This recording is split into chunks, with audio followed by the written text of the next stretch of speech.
Hey, I'd like to welcome everybody out to our Planning Commission meeting for October 12th. Roll call shows 5 of us present. Commissioner Warner and Commissioner Rowland are not here with us this evening. I'd ask Commissioner Moore to provide a invocation for tonight's meeting. Father, we're so grateful for the opportunity that we have to come here today to discuss the growth of Payson. We're so grateful for the beauty that surrounds us. We pray that as we discuss the growth of Payson, that we can keep each other in mind and find ways to help the city grow in a way that will help all of us come together and build a community that we're proud of and that will help us to be more like you. We love you and we say these things in the name of us and Jesus Christ. Amen. Thank you. All right. Moving on to item 3. This is consent agenda for the previous meeting of September 14th, 2022. Is there any discussion about the consent agenda? Motion to approve. Have a motion, do I have a second? Second. All in favor by yes? Yes. Okay. The agenda approved. The next item is our public forum. This is an opportunity for anybody to address us for an item that's not on the agenda. There are some agendas in the pockets in the back here if you'd like to grab one of those. If you're here to discuss something that's not on the agenda, you're welcome to step up to the microphone and address the commission. If it is on the agenda, then we will get to that here a little later for the public hearings.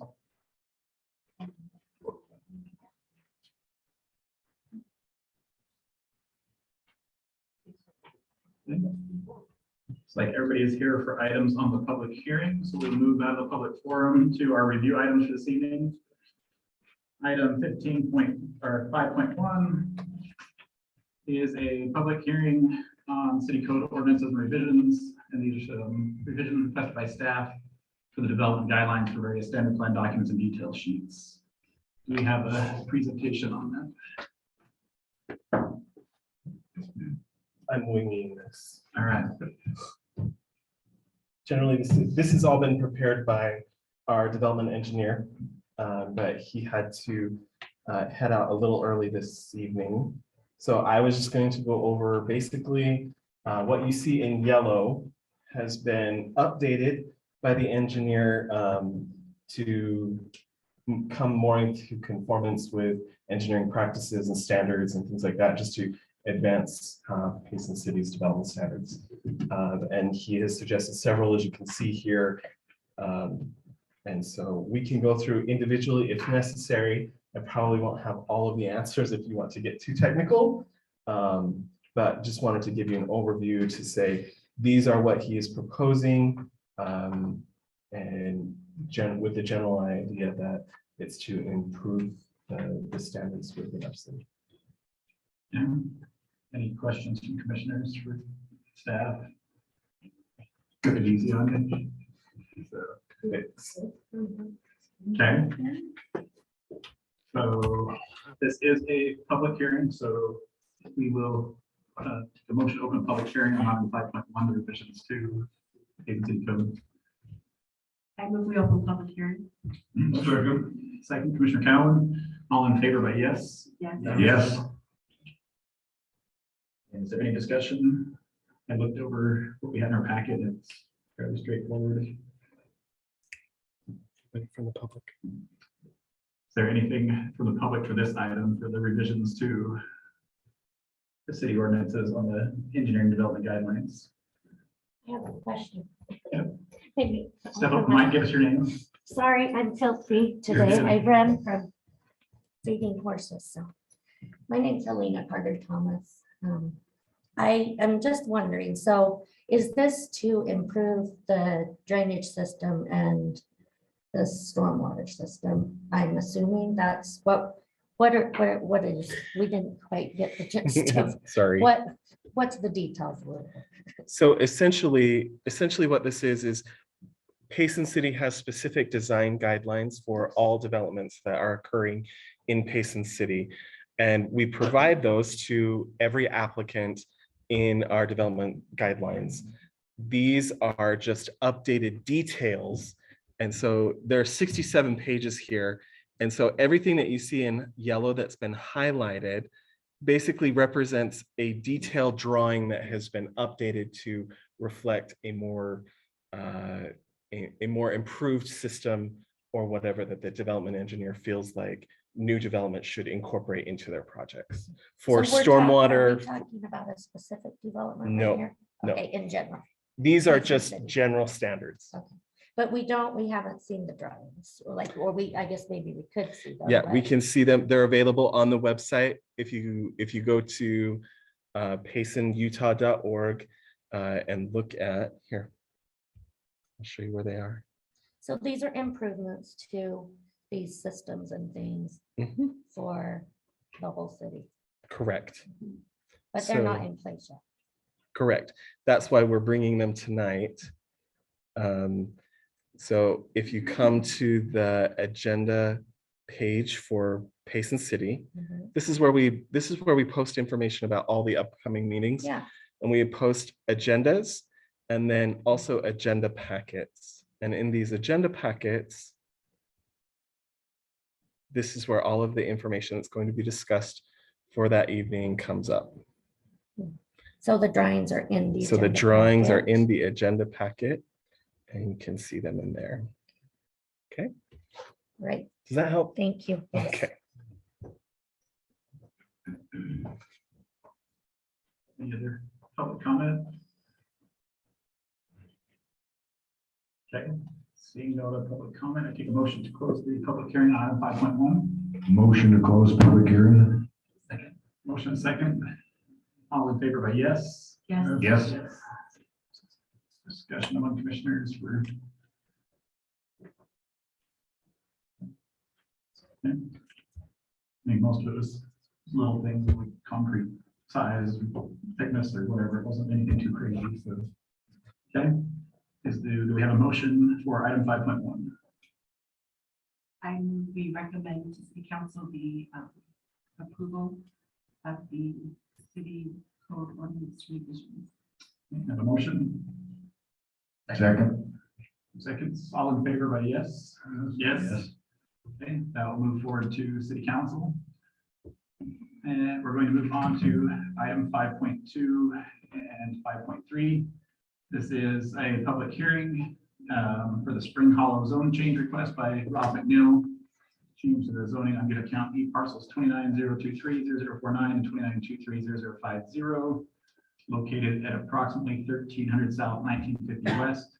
The applicant is requesting an R175 residential zoning designation, and the property is currently zoned A5H annexation holding. Excuse me, we're just doing 5.2 this time. 5.3 and 5.4, the two are going together. So this is the public hearing for 5.2. Staff presentation by Michael. So as was stated, this is for the Spring Hollow zone change. Approximately 1300 south and 1950 west, the two parcels that were stated. The applicant is seeking the R175 residential zone, which would, with their concept layout, would allow for 64 individual single-family homes. The current zoning right now is the A5H annexation holding zone. And obviously the applicant would work with staff through the final approval processes. And like I said, they're only submitting a concept layout. They have not submitted any preliminary documents for subdivision consideration at this time. So this is the area you can see on the county parcel map. It's those two parcels in red. This is the concept layout of the subdivision if it were built as they propose. Any questions on this? Okay. Yeah, do you have a general map that shows the approximate location in relation to Spring Lake and Payson? So this is not near Spring Lake. This is on the other side of Just the below Red freeway. Bridge on. Yeah, Okay, Red Ridge, okay. All right. Okay, I've seen it here. Thank you. Red Ridge is the other side of 800 South across from Walmart, and then just a little south of that. So, So the applicant is asking for the R175. Staff is recommending that the planning commission advance a positive recommendation for an R112, which would allow for up to 12,000 square foot lots. But staff can do any one of the following. They can take staff, or sorry, planning commission can take any one of the following and take staff's recommendation, or as presented by the applicant. If staff does, or if the planning commission doesn't feel as if it's appropriate, they can do a negative recommendation to city council, or they can remand it back to staff. As a note, the applicant is here if you want to have him speak, or if you just want to have him maybe come up during the comment period, but he is here if you have questions for him specifically. would you like to address us on this project? Yes, we would. My name is David Peterson with Excel Engineering. I'm working with Mr. Robert Neal to put together this zone change information. So just to give you a little background on this particular zone change request. We actually met with Robert Mills almost exactly 6 months ago on this day from today. And he was really helpful. And as we discussed what we were trying to propose, he brought up two specific things. He said, whatever zone you propose, make sure you show what would the ultimate use of the property, because you don't want to grant a zone and then you come in and say, well, we're going to get more lots than we potentially. So we took that into consideration. The other thing was with respect to that particular issue, we asked him, is the zoning plan wasn't clear as to whether the density was based on net density or gross density. And so we had that meeting with him. We took that under advisement. And so we had a follow-up call, and he indicated that he couldn't find anything in the area plan that would indicate that this density was anything different. So what I wanted to mainly point out is something in the, so we took that, we drew up the plan, and we identified we have a pond on this particular property and a stream channel that goes through the middle. You've probably seen that on the plan. And that basically makes that area unusable as far as for lots. So what we're seeing right here is a 2.57 units per acre density, which in your area plan, it specifies that we should, this is intended to be a 3 unit per acre density area. And so based on your ordinance also specifically states that in your current ordinance, it has a few areas where net density is applied, where you take out roads. But for all residential areas like this particular zone, it does not take out roadways.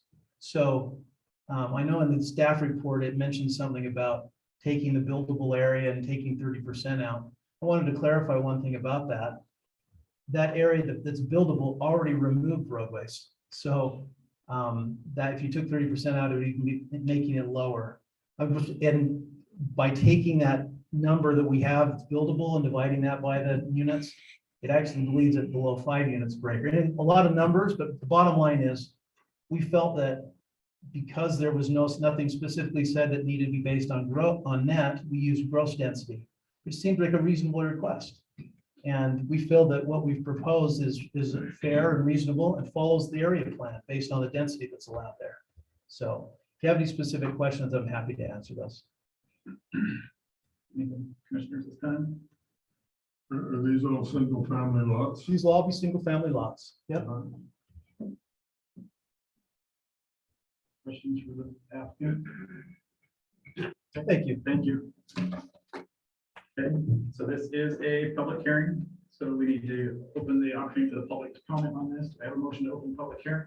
Motion to open the public hearing on item 5.2. Second. Second, Commissioner Morgan, all in favor by yes? Yes. Yes. Okay, this is the opportunity for the public to address us about this project. If you have any questions or comments, please step up to the microphone, give us your name. Try to keep your comments to about 3 minutes.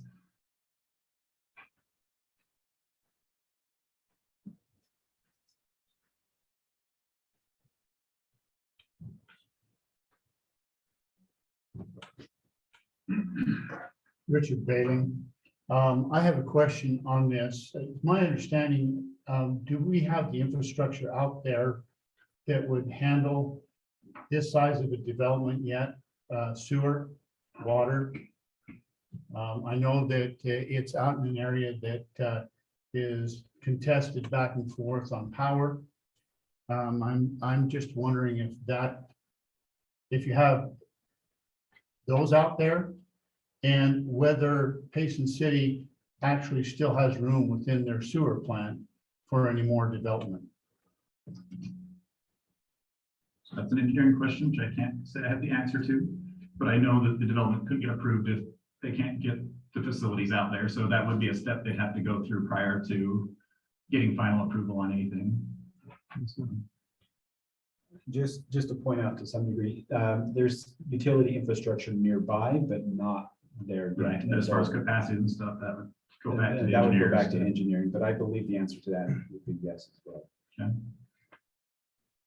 Any other public comment on this item? Okay, if none, I will take a motion to close the public hearing. I move we close public hearing. Second? Motion, second, Commissioner Morgan, all in favor by yes? Yes. Yes. Discussion among commissioners. I would say my big concern, at least for me, is not so much talking density, but lot size. And so I know he brings up the comment about density here being the issue, but I think when we looked at this area, we were looking at those larger lots. And so because you do lose a lake or whatever, yes, that takes out of the buildable area, but we still want to kind of keep the lots in that area larger. And so that would be my biggest concern with the proposal on the zone designation that I'm seeing here. I agree. Looking in the packet on the last page, compare the lot to the house across the street. That house is Right, and it's kind of trying to see this transition into even larger lots as we move further out, so. Any other I don't, I agree with that. feedback?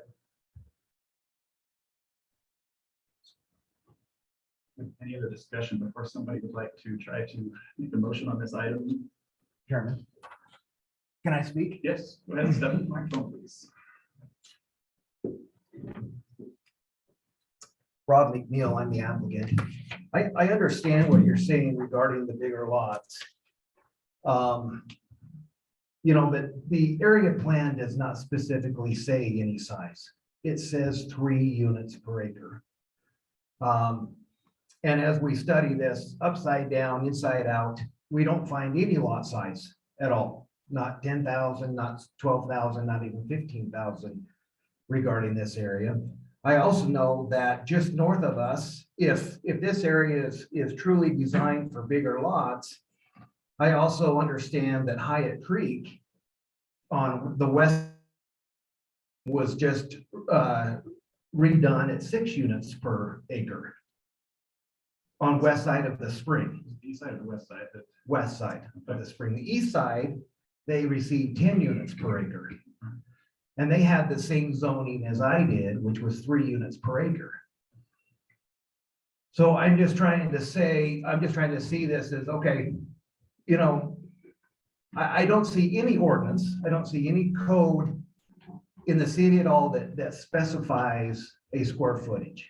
Nowhere on this. And I just, you know, I know that Hyatt Creek had the same zoning of 3 units per acre and just had an amendment for 6 units per acre with the same zoning of 3 units per acre.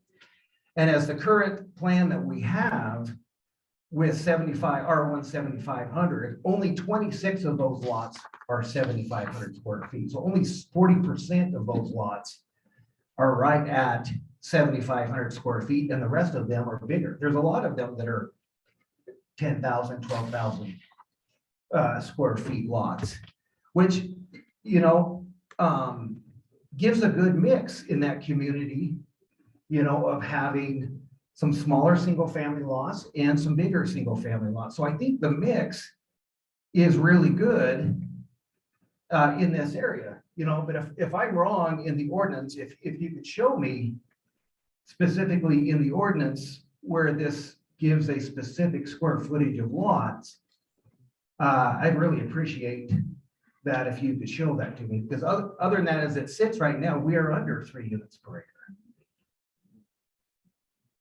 So the ordinance doesn't specify, but the zoning does specify the square footage of lots, and that's what's in question here. So if we approve R175, it is specifying a lot size, but right now it's 858, which is a 5-acre lot. So I guess that's what we're determining, is what lot size is appropriate based off of how we want to see that transition out and grow.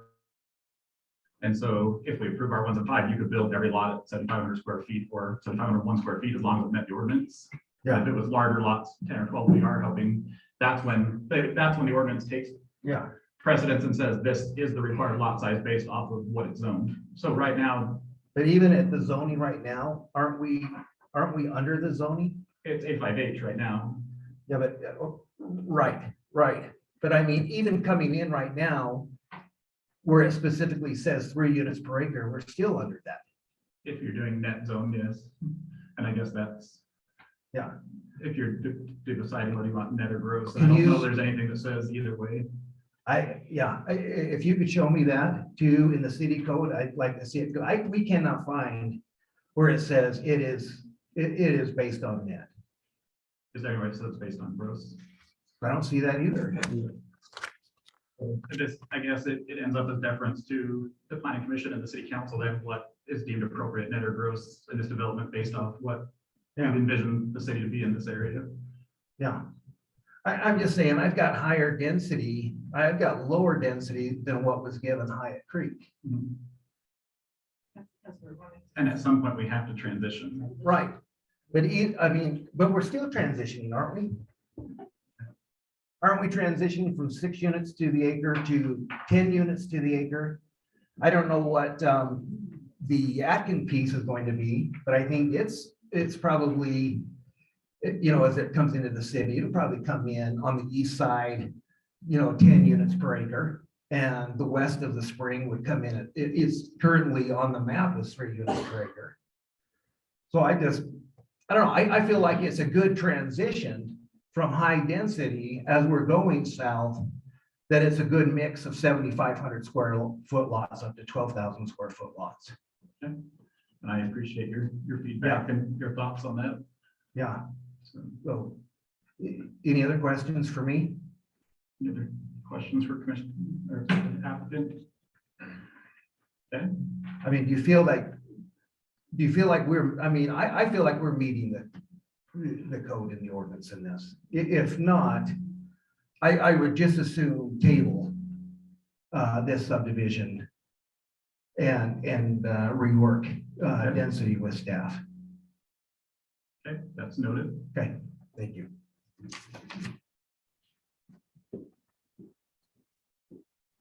So given the applicant's feedback, do we have someone who'd like to make a motion?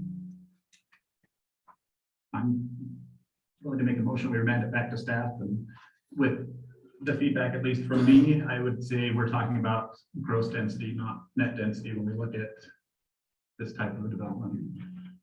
So I make a motion, we recommend this item 5.2, remanded back to staff to discuss proper density for this area, whether we're talking net or gross, and proceed with it from there. I would second that. And a second from Commissioner Morgan, all in favor by yes? Yes. Okay, this item will go back to staff for further discussion. Okay, moving on to item 5.3. I believe the presentation will be for 5.3, 5.4. This is a public hearing for the Spring Lake zone change. This request by Rob Neal to change the zoning on Utah County parcels 30084, 0117, and the other ones, there's a lot of them there, located approximately 12240 south and 500 west. The applicant is requesting an R115 residential zoning designation. The property is currently owned zone A5H annexation holding zone. And then the second item is the request for the preliminary plan approval of Spring Lake subdivision on those same parcels. And that would consist of 35 single-family homes with lots 15,000 square feet or more. And Michael's got this presentation.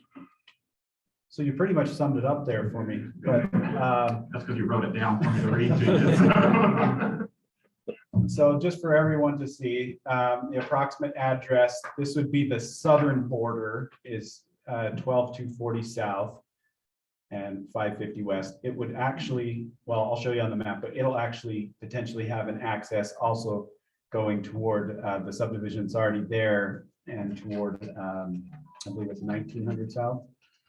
But we'll get to that in a moment. As you said, also the 35 individual lots, all of which would be on 15,000 square foot lots. The applicant is willing to offer the detention basin area for this as part of the park that is going to be the new city park just north of this. Obviously, the applicant would have to prove that it could work as the detention basin and be beneficial as part of the park space. But if that is done and possible, then it would just add to the park amenity there and also provide that open space corridor for this subdivision and others to utilize. Also, the applicant is continuing the trail system in this area, both on the north side near that future park that I was mentioning, as well as along 12200 south. So let me show you some of the maps here. So this is Spring Lake down here in the bottom corner of this plat map. The subdivision potentially is these parcels here. And then you can see the layout of the subdivision right here. This is the road that would go north, and then 1900 south is just off the screen right here. And then down at the bottom is the 12400 south.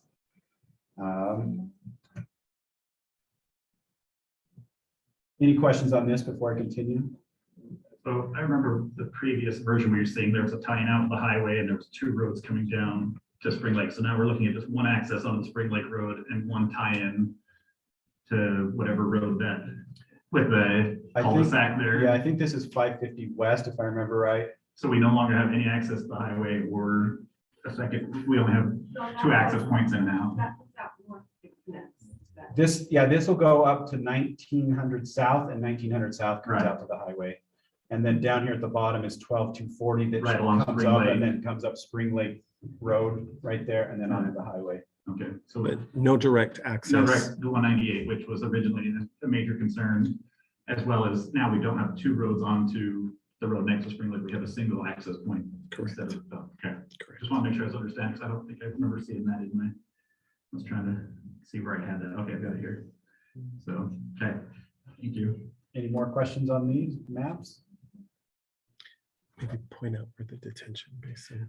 Oh, so this largest lot here is the detention basin, which again, if it works out, the applicant would deed that to the city and it would be just an extension of the park, which would double as the detention basin.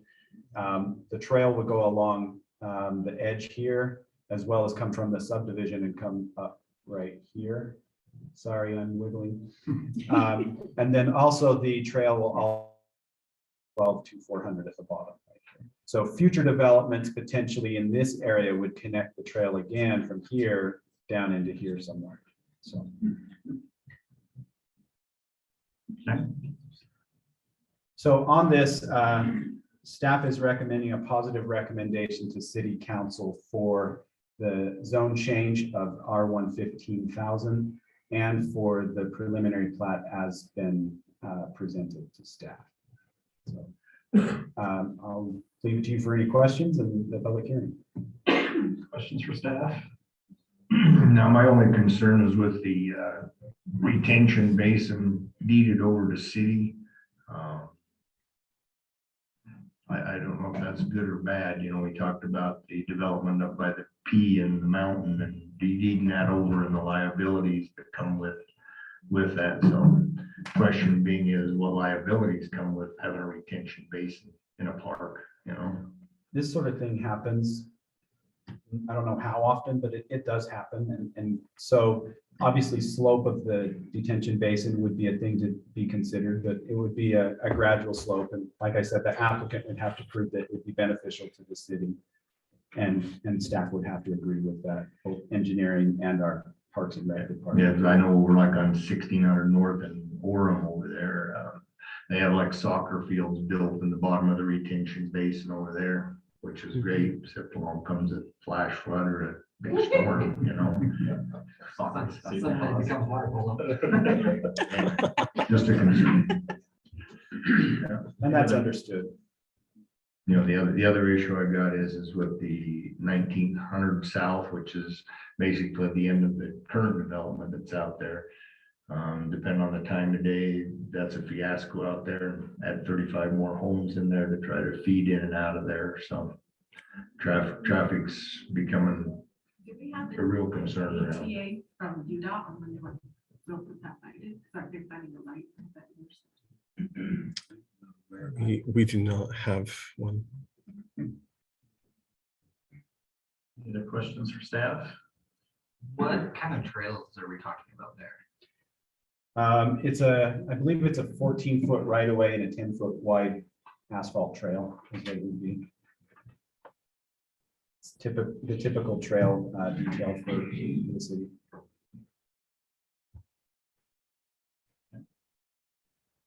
Got no other questions for staff? Take a motion to open the public hearing. I move we open public hearing. A motion, second, Commissioner Moore, all in favor by yes? Yes. Yes. Okay, this is an opportunity for the public to address us on these items. If you come to the microphone, state your name. You keep your comments preferably short. If you agree with the person in front of you, you're welcome to say, I agree with what's been said. So we're not rehashing the same items, but it's up to you now to step the microphone and address us on this item.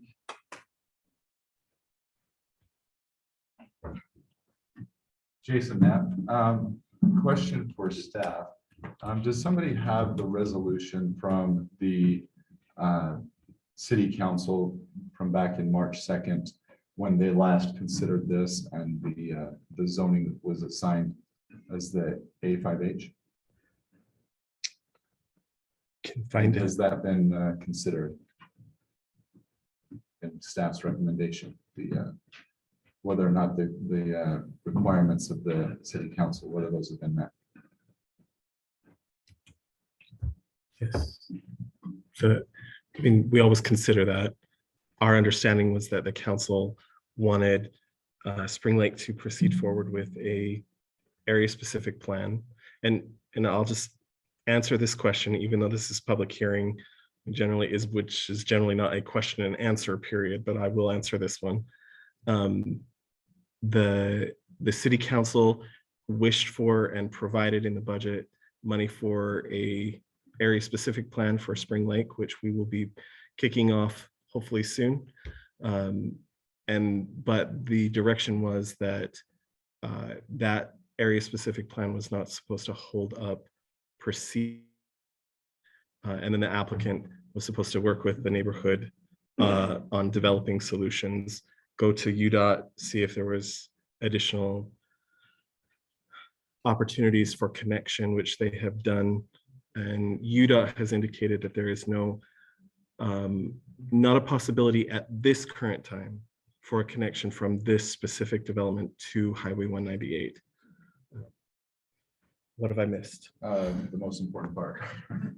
So, yeah, there was a lot of that. The part, and I don't have the full thing, or I would have read it myself, but the part that I was specifically referencing was, and this is on the March 2nd resolution from the city council, when the city council resolved that the property be placed in the A5H zone that will put it in a holding pattern and allow neighbors to negotiate in civil discourse on making things come together for everybody.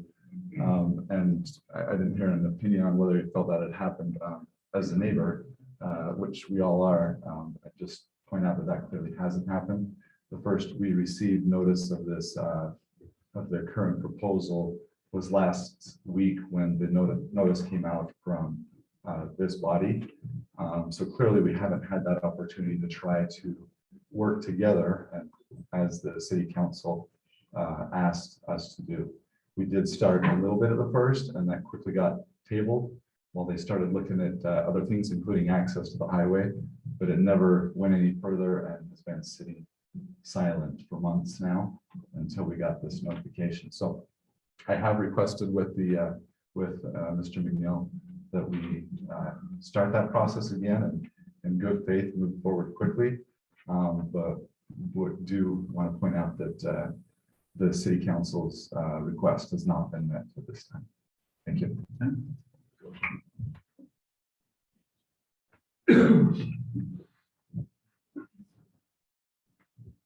Good evening. My name is Gene Carley. My wife and I own property adjacent to the subject of tonight's public hearing. I would like to ask for clarification. There are 5.3 and 5.4. There's only one opportunity to speak. Is that right? If you would like, yeah, we're addressing both the zone change and the preliminary plan in this same public hearing, yes. Okay. I'd like to bring up three issues, and I'll try to be as brief as possible. 12240 South. I live on 12240 South. My wife and I have lived there since 2005. 12240 South is I hesitate to call it a road. It's more like a country lane. It's narrow. The pavement is, the asphalt part of it is about 20 feet wide. We get a great deal of foot traffic, of walkers, joggers, those on bikes, moms with strollers. We get all kinds of people, on foot, walking up and down that lane, as I like to call it, horseback riders. I think it's really a bad idea to dump 35 more homes who are going to use that as an access to do whatever they do when they drive. It's really a bad idea. And then on top of that, to introduce a trail system coming from the proposed park or wherever it comes from. Given the condition of the road, its width, and so forth, is really not acceptable in my view. I would like to have the developer at the appropriate time answer a couple of questions that I have, and that is, do you believe that your development is going to increase the danger to the general public? And if so, what do you believe is your responsibility, financially or otherwise, to address the problem? Also, for the developer question, have you coordinated your intentions to develop your property with the Utah County Road Department? How do they feel about it if you've done that?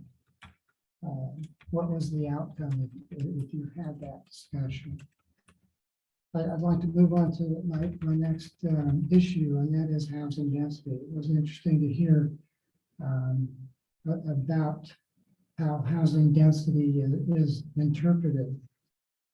The developer represents his development as a low density housing development of 15,000 square feet lots. And that it conforms to the 2020 master plan. In fact, the developer is saying that the new subdivision on 1900 South and 1950 South in the Springside Meadows and adjacent to his property under consideration is also a low density development because those lots were roughly 15,000 square feet. The developer has not acknowledged that in the 2020 legislature, a bill was passed called the accessory dwelling unit bill. And under that bill, it requires, it mandates that the counties and cities have to make provision in their zoning ordinances to accommodate additional dwelling units within the footprint of the building. So in effect, and this is primarily for most of the zoning, residential zoning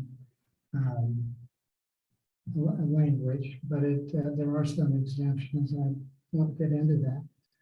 But so in effect, the potential housing density is not three units per acre. It's double that. It's 100% more than that. Now, admittedly, not everyone is going to jump on the bandwagon and go for an additional unit in their property. But let's face it, there's a great deal of in-migration into our state from other areas of the country. The economy is not very good. And as time goes on, I think it's reasonable to expect that property owners will look at that as an opportunity to survive, so to speak, economically. So given that, the density of 15,000 square feet lots is not even close to what I and I think a number of other people in the Spring Lake community feel is appropriate. We're not anti-development, but we are anti in the sense that our environment in Spring Lake is precious to us, and we feel it's under assault. At least I know I do, and my wife does, and my friends here as well. I would like to remind the Planning Commission of some of the things in the 2020 master plan that I think are important. And one of those things is in that document, in the land use element of it, it says this: every time a zoning change or development proposal is requested, the vision and general plan should be used to verify consistency. And let me just talk about what's in the land use element. There are recommendations in that element that say recognize historic and cultural resources as an essential part of community heritage. It's on page 148 if you were wanting to refer to it. Spring Lake has a tremendous heritage. I'm not a historian, but I do know basically that the first settlers of Spring Lake and the city of Payson started together. And Spring Lake, for the most part, has remained a very rural, pastoral, and maintains that culture. We want to see that continue. Number two, the recommendation is to reinforce regulations that maintain a small town feel and quality of life. Well, 1/3 acre lot subdivisions doesn't come close to maintaining the small town feel and the quality of life as we see it. The third one is the recommendation, maintaining a connection with traditional agricultural base through appropriate protection and preservation. Well, the development in question last year, they were raising hay on it. A year or two before that, they were growing watermelons and squash. Agricultural activities continue to abide in our little community. Number 4, discourage the extension of urban services into agricultural areas. I don't know how the developer can say that that urban services are not going to be extended when that has to be when you're looking at a standardized version of a subdivision. And then finally, number 5, limit development in environmentally sensitive areas.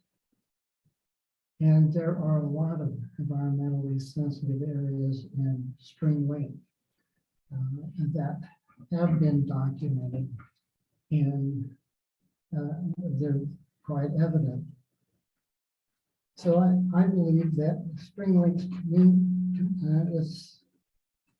the community of Spring Lake and its future is at a crossroads. What you do here will allow it to remain a beautiful and peaceful place that has been for generations. Or what you do here will set the wheels in motion to transform it into another just mundane residential suburban subdivision, of which we see so much nowadays.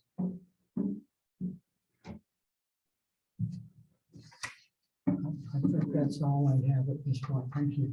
Thank you.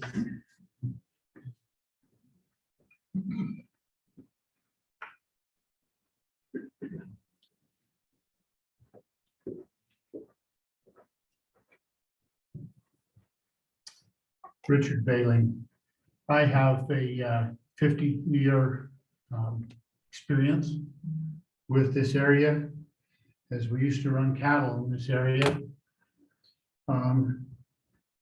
There are a few things that I think that you ought to take and consider in making your decision. One of them, did you know that in this area is one of the very few places in the state of Utah, and it may seem trite or simple, that you can see fireflies. You take that out, they're gone. Technically, a lot of this would be considered wetlands in a normal year. I don't think there's anyone here that's dug as many post holes as I have in this area. Once you go down over 16 to 18 inches, you hit water in a normal year. And I've seen years where water has run off the ground in these areas. So I don't see how an area that could be technically classified as wetlands can be developed. The second is any excavation within the area below ground level could possibly affect Payson City's water rights in Spring Lake Pond. It could cause that water to go either straight down or not collect in the pond anymore. Something has to be considered. And the developer would also have to build up his property in this area because of the water table. Some of the areas in there is also unstable soils. In good wet years, if you walk through the area and jumped up and down, you see it wave through the area. that is not stable ground. In fact, it would require pier and post foundations going down to bedrock in order to make a foundation stable. Any property or building built in this area without the proper foundation would actually put the developer and the city in a position of liability that they probably wouldn't want. Last of all, access to the county road, which is 12,000 south, that they come into Spring Lake area. I remember back when we ran that area, some of that was still a gravel road. I have been told by UDOT that we're not going to get another light where that main road comes in on 1900. Basically, we will have to wait until someone dies. And I don't want to be that person. I think that at the moment, if Payson City wants to allow for this development, then drop that traffic back in to Payson city limits and not into Spring Lake at this time. Those are my comments. Thank you.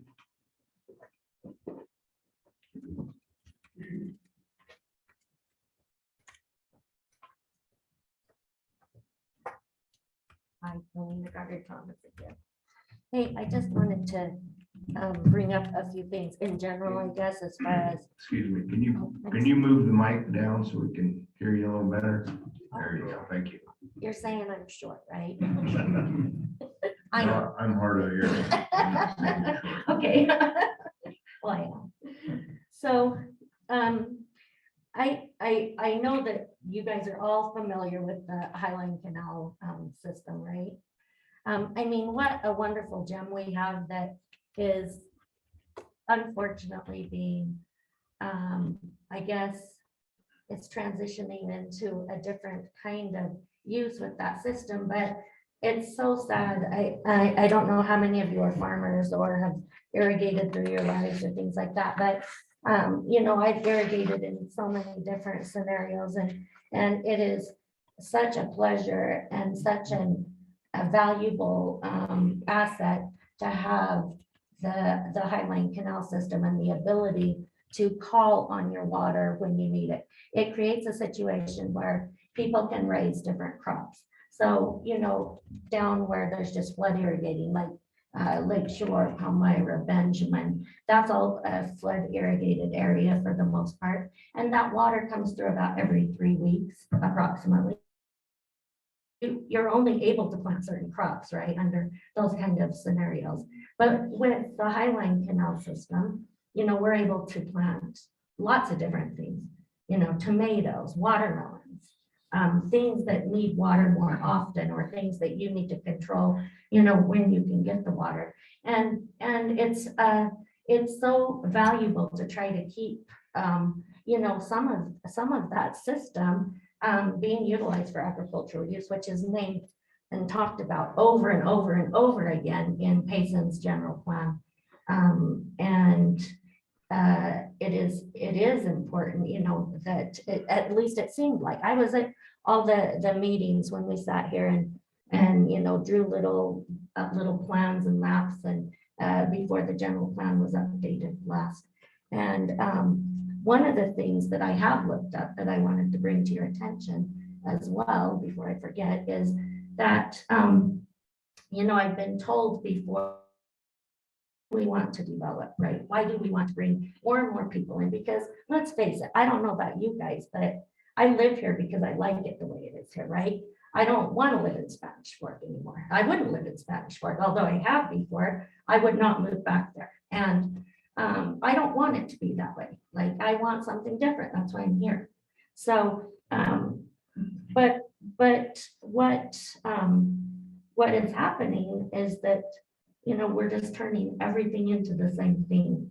And we've got such a valuable gem with Spring Lake and that area as well. And that's all on the Highline Canal system as well.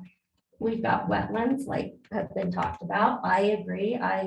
You know, my dad was raised in Spring Lake. I've been familiar with it and enjoyed it my entire life. And I moved back there, about 8 or 10 years ago. But what a valuable area and gem we have. There are wet spots, and I've walked on them myself where the rippling of the land. I don't know if it's there all the time. I know I've experienced it. We used to call it the jumping beds. And I know that there's springs under the ground in different places. So, I'm a developer too. I've developed. I don't develop this kind of stuff. I develop rural 5-acre kind of things. But I understand the process. I understand the desires of the developer. I understand that everybody thinks they want the highest density possible to make the most money. That's not the way I think, but I know most developers do. But, developing densely on that kind of property is a little worrisome. Because I know that depending on where the engineers dig their test holes is where their information that they give to you comes from. So if they don't dig where it seems like it might be wet, or, I don't know, I know we've run into this in the county, and you may check with them because there is a subdivision down below the highway that there were some springs and they had approved a lot there. But then when they went to dig their basement, there was water all over under the ground and they weren't able to ever build that. So I know that in the area there have been other problems. In specific to the Spring Lake, development and that is being proposed. I am not interested in paying, and I don't just live in, I also own property in Payson. I'm not interested in my tax dollars going to unintended consequences that are overlooked by kind of being pushed or trying to move ahead with progression. For instance, the turn lane on the highway. We're all scared to death. Everybody I know that drives down there at night, especially, is scared to death to drive past that. It is dangerous. It is scary. And that could have been taken care of by the developer. Instead, it's going to be the public's tax dollars that are going to pay for these unintended consequences that weren't really thought through. The other thing that I'm not interested in now, the drain system. I know that we kind of talked about that there's some things going on, right? And I'm going to look at those drawings. I have, but these retention basins,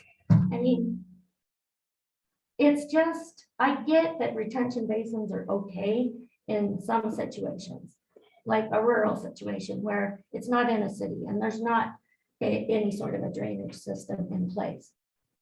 In my opinion, moving forward and putting these large retention basins all over the place, that with what we have, it just turns into a big messy weed infested, horrible looking asset for the city. And it's a lot of land to waste, for that. And it most of the time just sits there, and sure it's there if we have a flood, but for most of the time it just sits there and is a sore sight to look at. And I'm not interested in moving forward with any more developing until Payson City gets their infrastructure in place and we move forward in the right way with the proper drainage systems in place.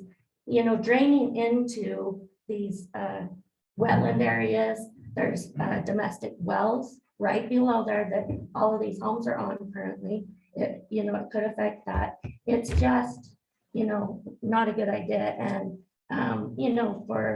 it would be, I think, really in bad taste to move ahead without getting those systems in place.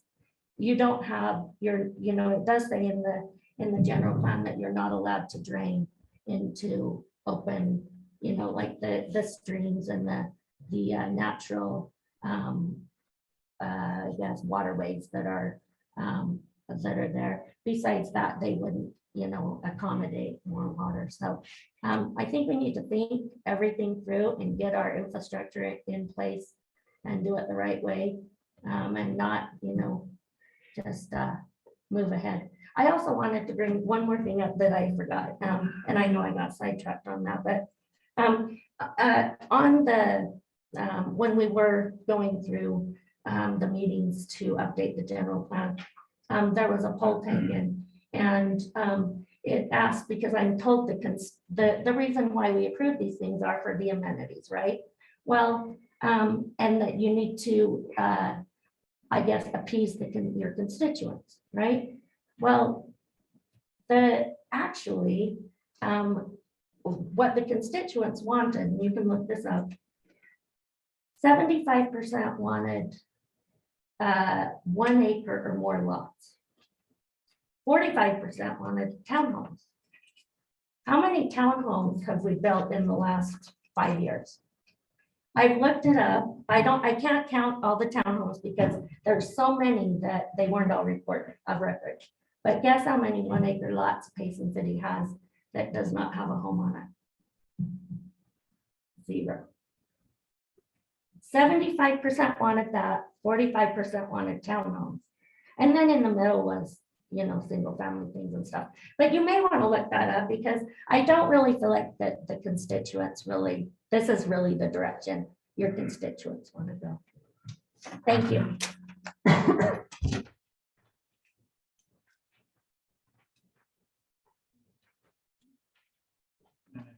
In order to make sure everybody would like to offer comment, if we can keep our comments to around 3 minutes, I'd appreciate it.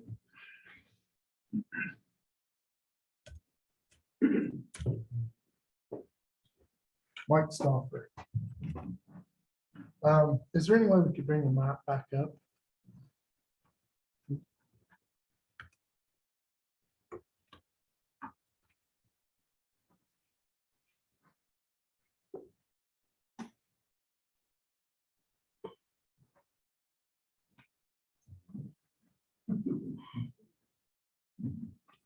Okay, my question is this trail that goes on 12-240 south. Okay, my understanding is it's going to be 10 feet wide. Is that correct? 14. Okay, 14 feet 10 wide. feet of asphalt. 10 feet of asphalt for the trail. Correct. Is that only for in front of the subdivision area there on 12-240 south? It's both locations. Both here and then down south by 12-40. Okay, so what's gonna happen with the trail after it hits 3593 south?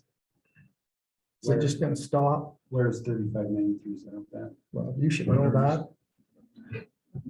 So it's off the map, is that what you're saying? Yes, To the east? it's to the east on the other side of Carly's So the property. plan is to eventually bring it to that, but typically that's done through development. Okay, well, right now there's currently, I would guess, any given weekend, there's 20 to 30 people walking down that road. At least, that's maybe minimal. Okay, you're gonna run this trail system, you're calling it, up to that area and then stop, which makes no sense. And then you plan on going farther east.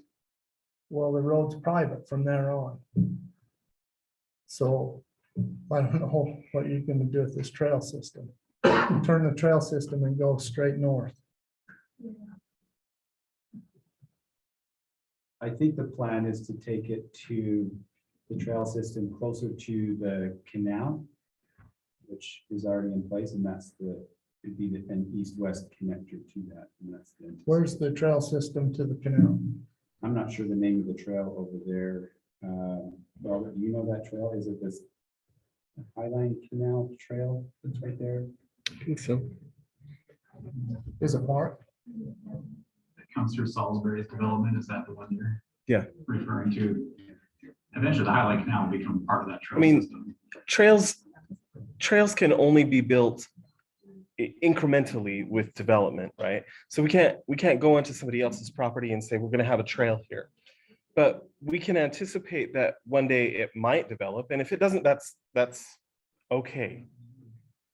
But all we can do is require what is developing at the time to plan for a trail system. And we get what we get when we can. And so in the long scheme of things, maybe 20 or 30 or whatever number of years, there can be connections. But if we don't plan for them now and get what we can get when we can get it, we'll never get anything. And so that's why it might not make any sense right now to only have a small section of trail along 12240, but at least for that section of trail, you'll be off the road. It will be provided by the applicant. Yeah, the right of way is going to be on the applicant's property, not on the road. And then the people will go out on the 12240. Correct, just like they do now. So is Payson's liability off of 12240 because it's portions of it are county road?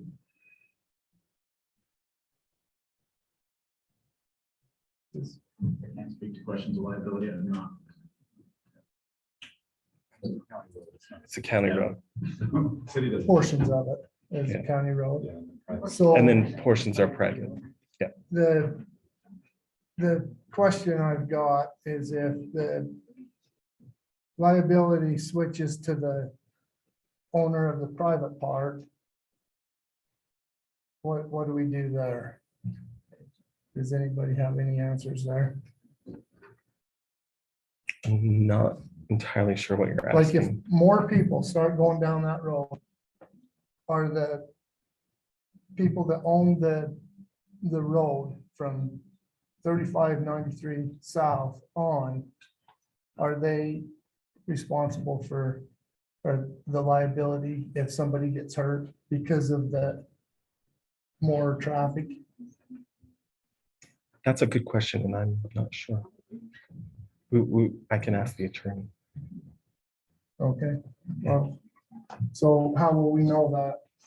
Are we gonna have another meeting? We can follow up with city council when it goes to city council. If depending on what the planning commission chooses to do tonight, they could remand back to staff if there are additional questions that they want answered based on the public hearing tonight. Then we can get those answers for you and come back, or they could, if they want to forward on a positive or negative recommendation with some of these questions that you all have raised, we can do that as well. Good questions. Thank you. Mhm.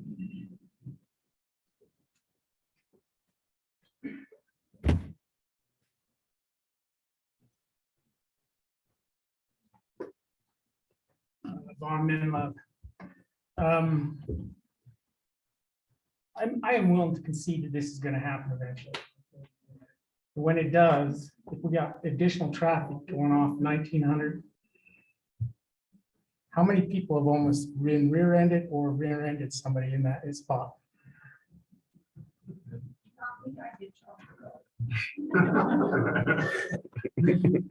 Exactly. A car slammed on its brakes and slid around me one day when there was 3 at the intersection the other day, about 2 weeks ago. Somebody's gonna die there. The light's not coming. They finally put the light into the east of Payson out there going up to Elk Ridge after there was 1,000 homes in that area, people going up and down that road. Their light traffic was finally backed up a half a mile up that road before they finally put a light in. We're not even close to that. If Payson City is waiting for the state to fix that problem, it's gonna cause people's deaths. Somebody's gotta do something to make the state either do it or the city's gotta take care of it. This state was literally there repaving the road and painting lines, they could have literally put a turning lane in there because the pavement's already there. It's just a matter of somebody taking out some paint and paint some lines. Payson City needs to fix that problem on there before this starts. Because if you take all the construction trucks and all the new vehicles going in and out of there, there's gonna be an accident that's gonna kill somebody. I hope it's not somebody I love.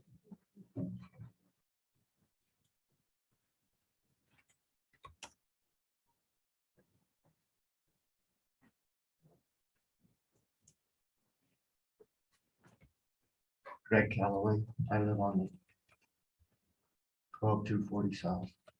And right now, my big concern is the traffic. We know this development's coming in. And then Mike brought up a good point too about liability. A lot of the landowners out there on that road own either into the middle of it, clear across it. And I'm not even sure it's a county road. I'm still thinking it's farm land in the county records. And I want to know if the developers met with the county to make sure he can use that road for an egress, an ingress. Or if he hasn't, I think that should be one of the first things that he has to do before this is even considered.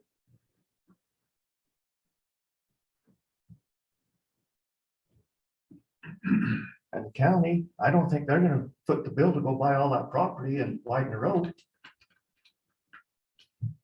But does the city look at that before they approve anything, to make sure he can, the county's even approved him to do this stuff? The project can't move forward if they can't have access, so that would have to be resolved prior to. the Have we got it project proceeding, even resolved? If it gets approved. You're the developer. Have you made sure the county's gonna let you do this? Well, the ground is into Payson City. Okay, but you're gonna egress onto a county road. Yeah, I had to get an egress and ingress permit just to build one house. yeah, there's a lot Have of you did that? egresses on the county roads. Okay, but have you done it? No, I haven't met with the county. Then why are we wasting all of our time on this meeting until you, on the road and stuff, to egress and ingress in there if you haven't even got the okay for it? I couldn't get a building permit at all with the county until I had that done. Oh, unfortunately, I'm not building in the county. I'm building in the city. Okay, but you're gonna, you want egress onto a county road. Yeah, First up, the mic, if you could just address us. I said you want egress and ingress on a county road. And you haven't got permission from the county to do that. I think it ought to be a no-brainer that it don't go anywhere until that's done. Or he takes out the egress and ingress and shoves it back down to that road where we're gonna kill everybody up on the highway on 1900. I mean, good God. Talk about taking your life in your hands every time you drive by there. And the road in front of the lake, if there's people parking on the north end of the lake fishing, I want you to come and try to do over 10 miles an hour to try to get 2 cars past there with people fishing there. Maybe not even 10. You can do about 3 because you don't know what kids are going to run out in front of you. Just my thoughts. Thank you. I'll just make a quick note. We do have an email from Christine Bailey as well as a Derek Medlove that'll be included in the minutes for tonight's meeting that they had sent in to staff, so.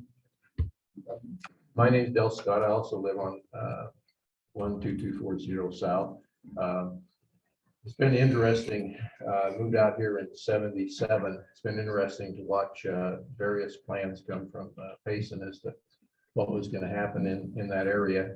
They've always included a trail. At one time, the trail was going to come through between Jason's and my property, and then head up and go west.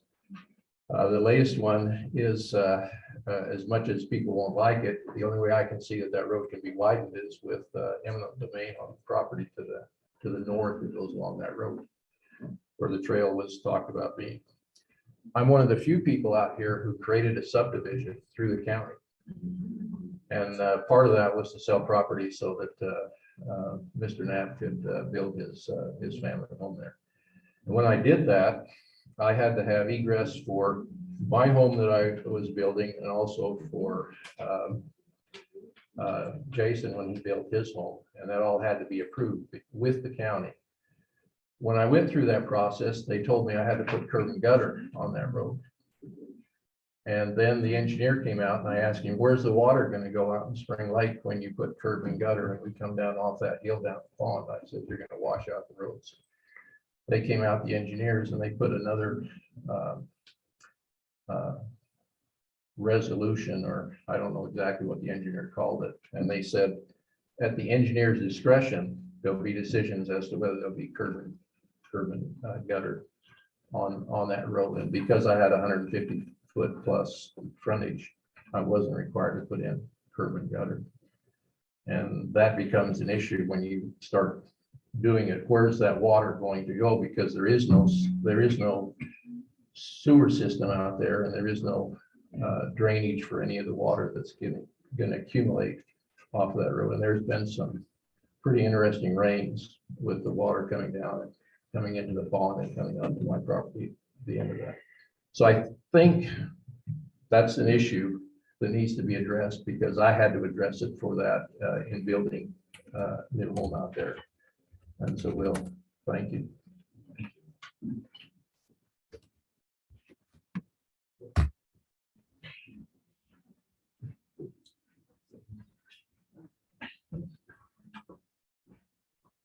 Brenda Warner. I want you to look at the road coming out onto 12-240. You tell me which one of those homeowners, and there are 4 driving teenagers or married kids living in their basements. So the 100 cars that are going to be coming out of that subdivision, which way are they going to go? The way of least resistance. Every one of those homes is coming out to 12-240. And don't kid yourself otherwise. They're not going to go clear to the end, go through 2 blocks of subdivision and then up to the highway. That road is not equipped to handle that much traffic. It's not a good plan. I suggest you send it back to the drawing board.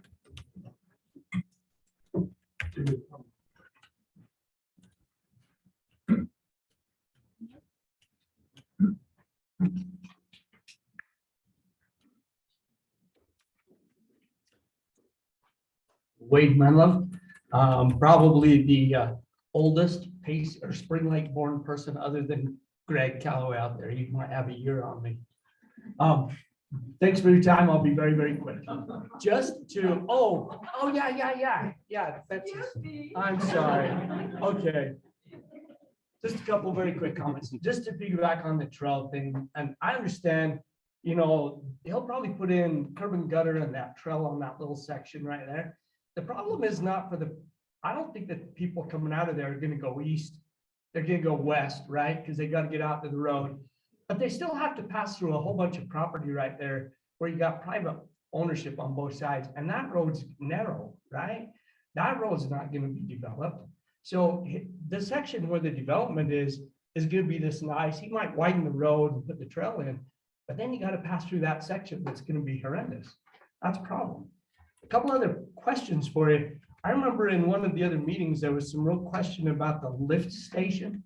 Nothing's been mentioned about a lift station. I'm not sure where the plan is for the lift station now. Okay, so the lift station is down there. That changed from, I think, where it was, but I remember that was a big issue for you. Don't forget to think about where that lift station is and problems that that causes. I also want to just point out that, I mean, it sounds nice that he's going to deed that property to the city and make it sound like that's a nice little gift. But I also want to point out that Jason Knapp offered to donate over an acre in that same general vicinity in order to help a road go through to 1900 right there. Because I know that was going to come down on that west side of the subdivision.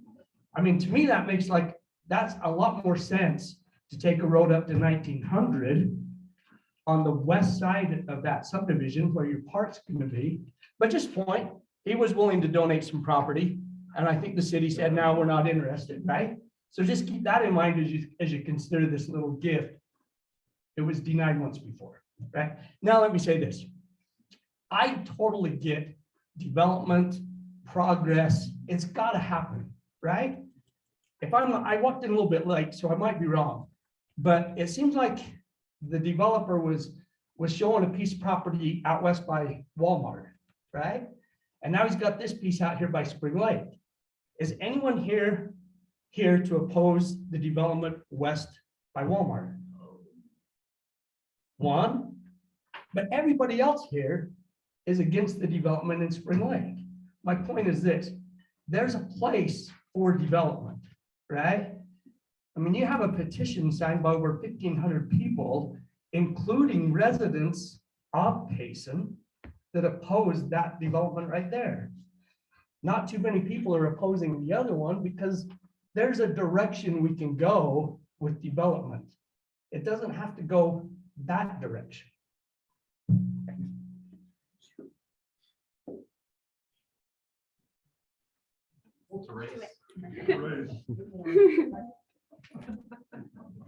I just thought I'd offer a quick, I don't know, different perspective, even though Will you it's get your kind of name, the same. please, ma'am? I'm Debbie Abbott. I live just north in Payson, in that development that I'm sure you guys weren't real happy about either. We chose this area because we wanted rural, and we looked around and saw that it wasn't buildable. We know what Utah's like. It builds up everywhere. You know, your little back road becomes a highway. It happens. So we searched really hard for areas that were literally not buildable. And this is about as close as it gets. It's almost underwater. Our builder built our properties up, what, 15 feet?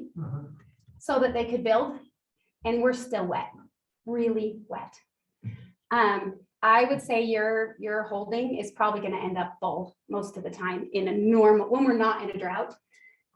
You're gonna have a lot of water problems. I think if you hadn't been there at a year that wasn't soaking wet, you wouldn't know that. Since we've moved here in the last 2 years, have not seen it wet like that. But when we came out to look at property, it was really wet. And they're right about the road. It's 90% foot traffic right now.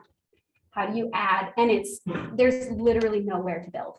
There's water on one side, there's water on the other, it's private property. You can't widen that road enough to accommodate what you're talking about here. I am pro-development in a lot of ways. I'm a real estate investor. I understand the inclination. I think there's a lot of amazing things that they're trying to do here. I like the trails. For my own personal reasons, would love to have the trails go through.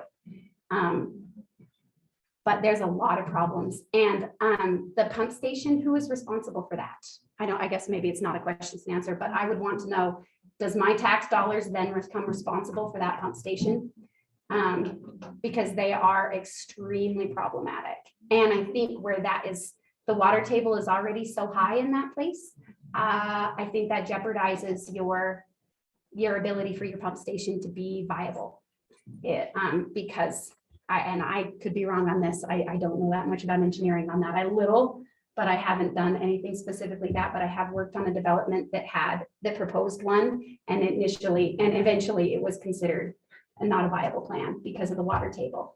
So even though I don't understand the ins and outs of it, that says a red flag to me.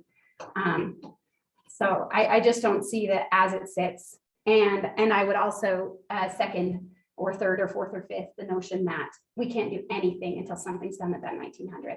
I have teenage drivers. I would like them to not die. Thanks.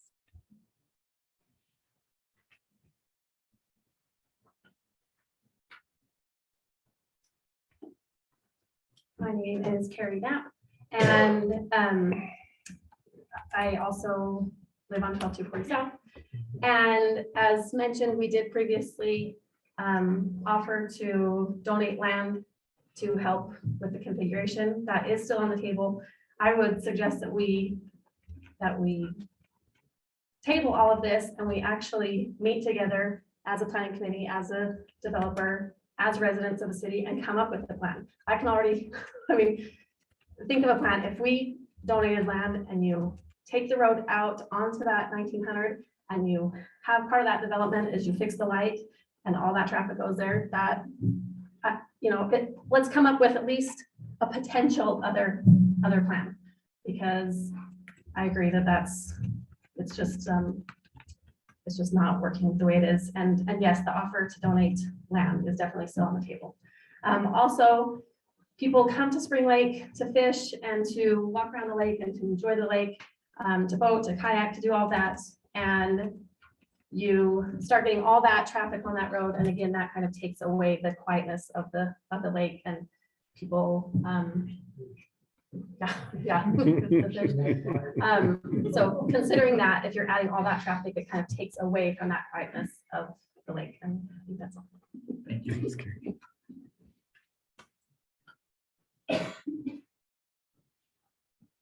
Anybody else would like to take a few minutes to address this? Yes. Good discussion. Okay, I will take a motion to close the public hearing on item 5.3 and 5.4. I move to close public hearing. Second by Commissioner Cowan, all in favor by yes? Yes. Yes. Okay, it's an opportunity for the commissioners to discuss these two items. How we want to move forward. Just had one question from mine. The far west, the roundabout there, that left lot, it looks, if I'm looking at my plan right, that is a pond / open area. That would not be developed. Is that correct? The 66,000 square feet there. So if 40, 50 years in the future, we have the opportunity to continue that grid network, we wouldn't have to move a home to complete a grid out through that end. Okay. There are other questions, comments from? I have reservations. I think there's a missed opportunity to work with the neighborhood to make it something that everyone is maybe not happy with, but less upset with. And I don't know if you've done engineering out there. I don't know if it's wetland. I've been out there many times. I've never seen this water issues that have been reported. But it seems like it's something valid to look into. And the traffic on 12-240 South, that road is tiny. Those are my concerns. Yeah, I have several concerns that come up. The water table is one of them. I know we've got a development going north and east of Payson on Arrowhead Trail, and that swampland out there. And I have seen a person dig a basement out there, 4 feet of water in it when they tried to pour the footings. I think that's a major issue, it's the water table. The traffic is another issue, and we discussed that quite a bit. Infrastructure, getting sewer to this development is going to be interesting. And the other question on infrastructure is how much water does Payson City have that we can continue developing? I don't know if that's a question we can answer here, but I think our water supply, not only in Payson, but in the state of Utah is limited. One of the letters that we've received, and we haven't read them into the minutes yet, talks about Salem Pond and the development around Salem Pond. I think we have a really good opportunity to develop Spring Lake Pond into a really nice park recreation area without a lot of development around it.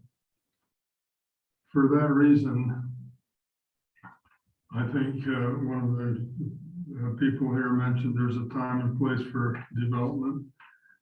I don't think this is the time or the place for development at this point. I think we need to look at the possibility of developing around Spring Lake Pond and making a nice park and recreation area there. And move forward at a later date. That's my comment.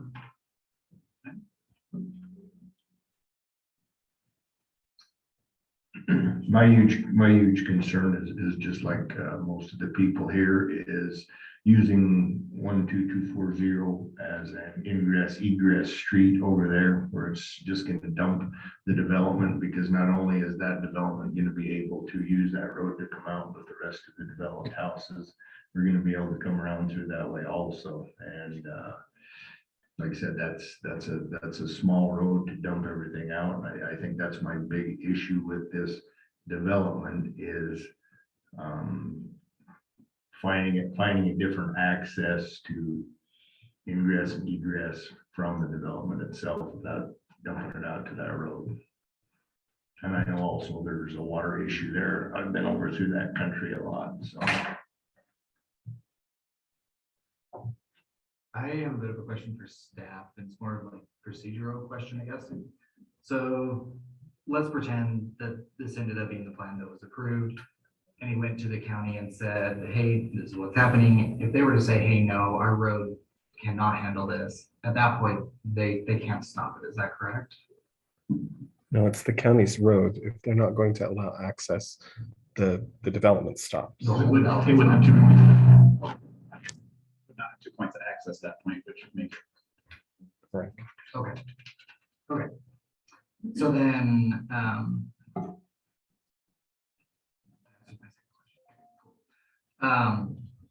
but no, I definitely agree with a lot of the things that have been said. I also think a lot of the concerns are outside of like what our purview is, I guess. Not that they're not valid. They're definitely things that will need to be addressed. But things like the road not being big enough, those are things that they're not really in our control. So.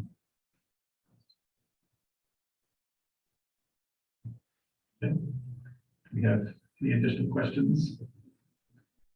Allow the applicant just a couple minutes. If you want to step up to the microphone and give us your thoughts after hearing some of the discussion. Thank you. I think it's important to understand that we meet all the criteria for the city for this development. We have 2 accesses. We have engineered the retention pond to hold all the retention water. And like I've mentioned several times, that we did have a water delineation done. We know where the water table is. We have no wetland vegetation on this property. The Army Corps of Engineers has specified that several times, that we do not have a wetland issue. Yeah, we've got some water, but there's a lot of subdivisions that have water and they deal with it appropriately. And you have licensed, experienced excavators that can handle that. And the other thing is that we work very closely with Travis, the city engineer, with planning and zoning on a subdivision like this, that a lot of the neighbors don't understand all of the time and effort that goes on behind the scenes. Before we ever get to this point, there's a lot of decision-making that we do with the city. And as we meet with the city and we go through red lines and they make comments, the engineering is fine with the lift station. They're fine with the retention pond there, or we wouldn't be here. We wouldn't receive a positive recommendation from staff to move forward. And, you hear a lot about liability. Well, there's liability walking down Main Street with lights and traffic lights and sidewalks, and I know that the biggest concern is the county road. And I'd like to just remind everybody that this is preliminary approval. This isn't final approval. We need something like this that's preliminary to go to the county and to work with the staff and to get final approval. I would think that most people would be very happy with the trail that's going along 122 South, because they would. Sir? Put it in front of your house. Well, it is going in front of my property. Okay? Yeah. Okay, if we can let the applicant finish. Please. Yeah, it's my turn. Thank you. Okay, but the trail will make it safer for people that do use 12240 south. It will put them off of the road. You know, and this is not a private road. 12240 south is not a private road. Anybody can drive down that road. Nobody can stop me from driving down that road. That's a county public road. It's not private. And so we can work, I understand, but in front of mine it is. In front of this subdivision, it's a county road. It's not private. I can have anybody drive down that road. It is a public road. It is not private. And there are subdivisions that go on all the time off of a county road, and I will improve the road on the south end of this subdivision, and it will be very nice. And it will be very safe, and you will have a trail system that most people will use to walk on and will be safer than driving and walking on a county road. This subdivision, it meets the criteria to move forward with preliminary plan approval. You know, and we have gone through all the steps. We understand their issues. There is existing homes down there. You know, they sit on a 4-foot foundation. I mean, we referred a lot of these questions to the staff engineering or city engineering. You know, I have a licensed, very experienced engineer that I work with, like most developers, and we work through these issues. You know, but it's you know, it's not I mean, that road is not a private road, and it is my intention to make a very nice subdivision. I've had several of your neighbors reach out to me and thank me that I don't have townhomes here. Okay, we have 2.1 units per acre, 2.1. Okay, that's very, very rural. Okay, 2.1 units.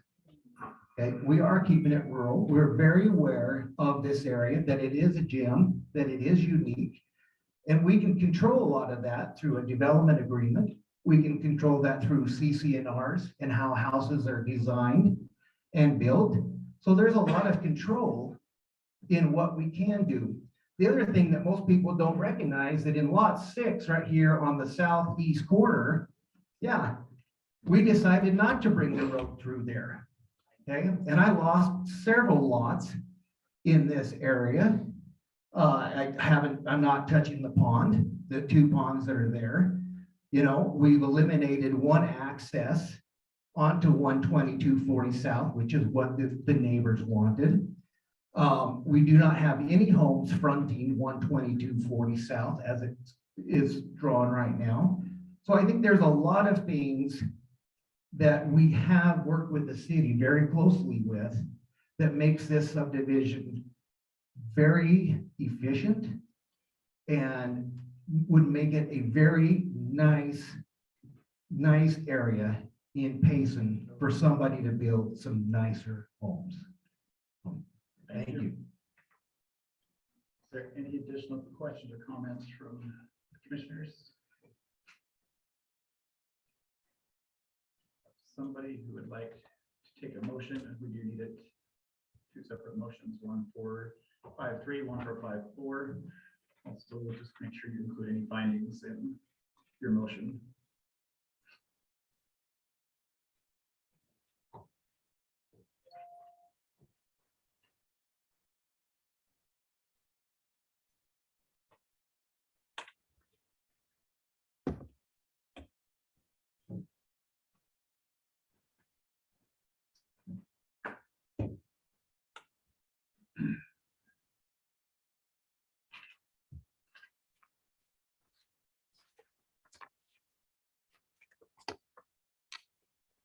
I move that on item 5.3, the rezoning, that we recommend to city council that they approve the rezoning of the Springs at Spring Lake. I need that. It does fit with the plan that we have. It is good lot sizes for the area. I have a motion. Do I have a second? Second. Second, Commissioner Moore. Going to do this roll call just in case we have any dissenting votes. Commissioner Talon? No. Okay. Commissioner Moore? Yes. Commissioner Frisbee, yes. Commissioner Marzan? Yes. Commissioner Morgan? No. No. We don't have either of our other ones online, do we? Understanding is majority of the present commissioners. Motion recommendation carries. Stands carries. Motion carries. So that motion will carry. Move on to the city council to make final approval on the subdivision request to move to a R115 zone. I'd like to make the motion that 5.4, the request for the preliminary plan approval, that it be remanded to staff. I have a motion. Do we have a second? Second. A second, Commissioner Morgan. We're going to do this again. Roll call starting. Yes. Morgan, yes. Tarzan, yes. Marlon, yes. Sorry. Get it right between hands. Commissioner Frisbee, I'm going to vote no. Commissioner Moore? Yes. Yes. No, yes. That motion will carry. It will be remanded back to staff for consideration of the preliminary plan. What additional information would you like to see? I would like to see, like, I really am concerned about the ingress egress on 12-240 South. And I know that's a county road, but can we have the applicant initiate conversation with the county about that? Okay. Has the applicant talked with the community like the city council requested? It doesn't sound like that has happened, so I think that is a very valid thing to do before we approve any preliminary plan. Okay. That's the biggest thing, the community involved. I agree. Okay. Okay. Thank you. Is there any other direction for staff when they look at this item, the applicant again, besides those items? Any other commissioners? Okay, that will go back to staff for further consideration. Thank You you. mentioned that you're gonna read these two letters. They're going to be included. I don't know, do we need to read them in? As far as I know, if we just have them included or They've been included into they the they record. don't have to actually be written. So, okay. Appreciate everybody coming and sharing your thoughts with us. Thank you for taking time to be here. So, moving on to item 6. This is commission and staff reports. Hopefully not training. I hope that I was on there accidentally. This is just my opportunity to say thanks for coming to our training. I hope you enjoyed it. It was very well done. Thank you. So, If I may ask, after our training, which was very well done, thank you. If when we do presentations on these developments, if we could do an overlay with the area master plan in those specific areas instead of showing just a lot, so we have a better idea of how to view what's in that area, you know, in general, instead of just a spot thing. I think that would help us all looking at the big picture when we're trying to deal with small areas. So I think that's a good suggestion. maybe even to help with the public, if we can overlay that with the general plan, so you can see, hey, this is a low density 2 to 3 units per acre. This is what we've anticipated this to be. And so we can say, this is kind of, I mean, obviously the general plan is bubbles, it's not roadways and things, but it might be helpful because I know they quote a lot of information from the general plan, but we said, look, this is actually considered this type of zone in this area. Yep. And then this is for me personally, I never saw the recording. Is it just on the city's website? Just go back and watch from 2 times ago, the training that I missed. I need to rewatch that to complete my training. And that's just, I should be able to go to the city's archives and pull that out, right? Yep. Because I still need to complete that, so I get my 4 hours in for everybody who actually showed up that night. It was bad. and if we could get The minutes made of 8, 8, and 10. digital clock with a countdown. We type may of- need to run for future, this type of, I have an app on my iPad. We can do that, right? Whenever you want, whenever you want, Okay. I'm happy to set a timer. We used the clock on. And it maybe it's a little beneficial so that. I can actually bring one up to the Okay, screen. that way the public is being conscious of, hey, I need to move along, this is. Just because we want everybody to get the opportunity to speak, I think sometimes they're hesitant if it starts drawing on, well, I don't want to get up because this has gone too long and they need not sharing their thoughts. And I wasn't sure how to regulate that without just being like, can we? So, Just as a matter of course, and kind of just a reminder, a public hearing is exactly that. We're supposed to hear, not necessarily have a question and answer period. Okay. So, I mean, asking some questions is fine, but the back and forth of answers and things like that, it's a little distracting. I have a meeting where we have 7 minutes and they give us a 2-minute warning. That could be useful for people if they're going on a little longer. Smaller group, 7 might be okay. Group this size, 7 is probably too many. They probably average about that. More than 3 is possible, depending on how many. But yeah, I'm happy to bring up a clock. But yeah, just, I know they have a timer box that goes with the one on the wall there, but yeah, if we just put it up on the. That analog technology, I'm not sure about. So Yeah. I'll just do this. But no, it just, if we have more than 5 or 10 public and we're expecting a longer, it could be, it helps, because then we can say, please pay attention and let's look at where you're at, so they don't lose track as well. All the chairman has to do is I saw you use the gavel one time because things got a little heated in here. I was like, yes, Mr. Cowan. It got a little unruly at one point and he had to, and it brought people to check pretty fast. I was like, whoa. All right. Yeah, you guys do a great job. So thank you. sometimes you gotta do Any other comments or before the final motion? If not, entertain a final it. motion. Motion to close. And motion to adjourn, second by Commissioner Morgan, all in favor, yes. Yeah, yes, and I got the right hand on that one. Did you hear that? Good work.